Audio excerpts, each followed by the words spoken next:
रात के लगभग 11 बज रहे थे। बाहर लगातार तेज बारिश हो रही थी। बादलों की गड़गड़ाहट और बीच बीच में चमकती बिजली गांव की खामोशी को तोड़ रही थी। गांव का नाम था रामपुरा। छोटा सा गांव, चारों तरफ खेत, तालाब और बीच में कुछ पुराने कच्चे मकान। ऐसी रात में आमतौर पर गांव के लोग जल्दी जल्दी दरवाजे बंद करके अपने घरों में दुबक जाते थे, क्योंकि इस गांव में एक कहानी प्रचलित थी। एक ऐसी कहानी जो हर बरसात में दोहराई जाती थी, पर कोई उस पर यकीन नहीं करता था, या शायद कोई यकीन करना नहीं चाहता था। गांव के बाहर एक पुराना पीपल का पेड़ था, जिसके नीचे एक टूटी फूटी चौकी रखी थी। कहते हैं बरसात की रातों में वहाँ कोई औरत दिखाई देती है, भीगी हुई, लंबे बालों में से पानी टपकता हुआ, और उसकी हंसी, बस वही हंसी जो किसी की भी रूह कपा दे। लेकिन उस रात गांव का माहौल कुछ और ही था। राजू, जो शहर से अपने गांव छुट्टियों में आया था, अपने दोस्तों किशन और रमेश के साथ चौपाल पर बैठा था। बारिश जोरों से हो रही थी और तीनों एक लालटेन के पास बैठे चाय पी रहे थे। सुना है इस बार फिर किसी ने उस औरत को देखा है, किशन बोला। रमेश ने झट से कहा, अरे बस करना, तू हर साल यही बात करता है। वो सब बूढ़ों की बनाई कहानियां हैं। बरसात में किसी को भी परछाई भूत लग जाती है। कहानियां हों या सच्चाई, पर जो सुना है वो बड़ा डरावना है। कहते हैं जो भी उस औरत की हंसी सुन लेता है वो अगले दिन तक जिंदा नहीं रहता। तीनों के बीच कुछ पल सन्नाटा छा गया। सिर्फ बारिश की आवाज़ और पेड़ों की सरसराहट सुनाई दे रही थी। राजू को हमेशा से रोमांच पसंद था। उसने अचानक कहा, चलो देखते हैं ये कहानी झूठी है या नहीं। किशन और रमेश दोनों ने हैरानी से उसकी ओर देखा। पागल है क्या? बाहर का हाल देख, सड़कों पर कीचड़ है, ऊपर से बिजली गिर रही है। बस पीपल के पेड़ तक ही तो जाना है, आधे किलोमीटर दूर है। चलो ना, डरते क्यों हो? रमेश झिझकते हुए बोला, अगर तेरी हिम्मत है तो अकेला जा, हम तो नहीं आने वाले। ठीक है, मैं अकेला जाता हूँ, तुम लोग यही रहो। उसने एक टॉर्च उठाई और बारिश में निकल पड़ा।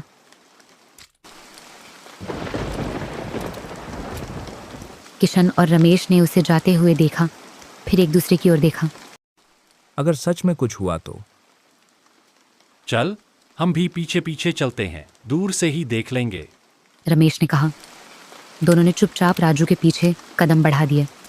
रास्ता कीचड़ से भरा था। बारिश अब कुछ धीमी हो गई थी, लेकिन हवा में ठंड बढ़ गई थी। टॉर्च की लौ कभी जलती, कभी बुझती। दूर कहीं से कुत्तों के भौंकने की आवाज आ रही थी। राजू धीरे धीरे पीपल के पेड़ के पास पहुंचा। उसने देखा, पेड़ के नीचे मिट्टी गीली थी और चौकी पर कुछ चिन्ह बने हुए थे, जैसे किसी ने हाल ही में वहां बैठा हो। उसने आवाज दी, कोई है वहां? कोई जवाब नहीं। किशन, रमेश उसने पीछे देखा, पर अंधेरे में कोई नहीं था। अचानक पीछे से एक ठंडी हवा का झोंका आया और टॉर्च बुझ गई। तभी उसे किसी के पानी टपकने की आवाज़ सुनाई दी, जैसे कोई उसके बिल्कुल पास खड़ा हो। वो कांप गया। कौन है? उसने धीरे से कहा। कोई जवाब नहीं, सिर्फ वो आवाज़। फिर अचानक उसके कानों में एक धीमी हंसी गूंज उठी, ऐसी हंसी जो किसी इंसान की नहीं लगती थी। राजू की रीढ़ की हड्डी तक सिहरन दौड़ गई। उसने पीछे मुड़कर देखा, वहां कोई नहीं था, लेकिन पेड़ के नीचे एक सफेद साया हिलता डुलता नजर आया। राजू ने आंखें मिचमिचाईं। उसे लगा शायद उसे भ्रम हो रहा है, लेकिन फिर उस साए ने सिर उठाया। लंबे बाल, चेहरा आधा ढका हुआ और आंखें लाल चमकती हुई। राजू का दिल तेजी से धड़कने लगा। वो पीछे हटने लगा। तभी किसी ने उसके कंधे पर हाथ रखा। राजू, पीछे से किशन की आवाज आई। राजू ने राहत की सांस ली। भगवान का शुक्र है तुम लोग आ गए। किशन और रमेश दोनों की हालत भी खराब थी। ये क्या है यार, अजीब सी ठंड लग रही है। अभी अभी मैंने यहाँ किसी को देखा, पेड़ के नीचे। लेकिन अब वहां कुछ नहीं था, सिर्फ बारिश की बूंदें और हवा की सरसराहट। शायद तेरा वहम था। राजू कुछ कह पाता, इससे पहले पीछे से एक जोरदार आवाज आई। चौकी अपने आप पलट गई। तीनों चिल्लाकर पीछे हटे। उनके सामने मिट्टी पर कुछ अजीब निशान बने थे, जैसे किसी के पंजे हों। ये क्या है? किशन कांपती आवाज में बोला। राजू ने कहा, चलो यहाँ से, अभी के अभी। तीनों दौड़ते हुए चौपाल की ओर लौटे। उनके कपड़े पूरी तरह भीग चुके थे, लेकिन अब किसी को ठंड का एहसास नहीं था। सबके चेहरों पर सिर्फ डर था। वहाँ बुजुर्ग हरिया बाबा बैठे थे, जो गांव के सबसे पुराने आदमी थे। उन्होंने तीनों को इस हालत में देखा तो पूछा, कहाँ से आ रहे हो तुम लोग? राजू ने कांपती आवाज में कहा, बाबा, हमने पीपल के पेड़ के नीचे किसी को देखा, कोई औरत। बाबा कुछ देर चुप रहे, फिर बोले, कहा था ना, उस रास्ते पर मत जाना, हर बरसात में वो लौटती है। वो कौन बाबा? किशन ने पूछा। बाबा ने गहरी सांस ली। 20 साल पहले इसी गांव की एक औरत थी, गोमती। उसका पति शहर में काम करता था, पर एक रात वह वापस नहीं आया। गोमती उसे खोजने निकली और फिर कभी नहीं लौटी। अगले दिन उसका शव उसी पीपल के पेड़ के नीचे मिला, भीगा हुआ, आंखें खुली हुई और चेहरे पर मुस्कान। रमेश ने कहा। मुस्कान? बाबा ने सिर हिलाया।